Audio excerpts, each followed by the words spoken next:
if you lose something from your soul that's in there, you know it's in there. The question was, does it go away? And part of the question was, do I have to say it out loud? So they wanted to know, do I have to say it out loud? And they're saying, does God just take it away? I think the question is, or do they still struggle with it, have to repeat it for a while? I think the enemy will try to bring it back to you, but it's not in here anymore. Therefore, you're not pressed or crushed by what was in there. It's out here. And that if it comes back as a thought, you say, I cast that thought away. I'm taking it captive. I'm not taking it anymore. I'm not. Take every thought captive that fights against the will of God. And so if you've been forgiven, if you ask for the God to take it, if you lose it from your soul, Christ takes it out of your soul. The enemy, who knows about that, he'll try to have you take it back. Okay. If it comes up here, trust me, he will try to do that. You go, nope, I'm not taking it. I've loosed it from my soul and I'm not taking it back. Well, some people will struggle, and some people will inadvertently take it back, won't they? Sometimes they'll just take it back. They can loose it again, and they should. Okay. I found it, and thank you, Illumination. She helped me find it. Rochelle is asking, can you loose and bind something from yourself or someone else quietly in your mind?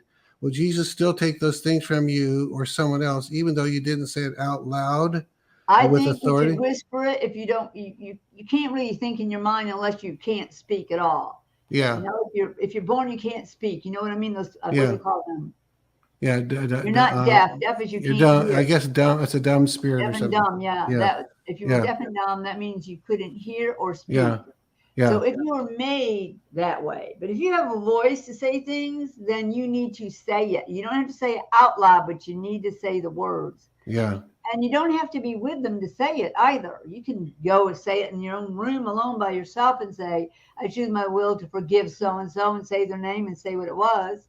And you've loosed it from your soul. It won't come back unless you actually run after it to do it again.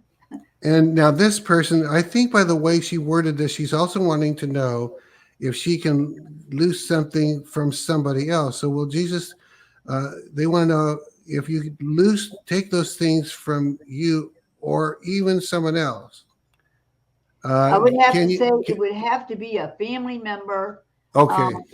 Now let's just, the perfect example is every parent has the strongest authority in the spirit realm for their own children. Okay. Now, sometimes the parents aren't even serving God. And there's stuff going on, or a child was, bullied at school, and they came home and the parents didn't have a clue. They didn't ever say anything. That actually will stay in the child. But if a grandparent knows, a grandparent can actually say, I choose as an act of my will, as a watcher of my granddaughter's soul, my grandson's soul, I choose to loose it from their soul in Jesus' name, and then Jesus will come and take it out.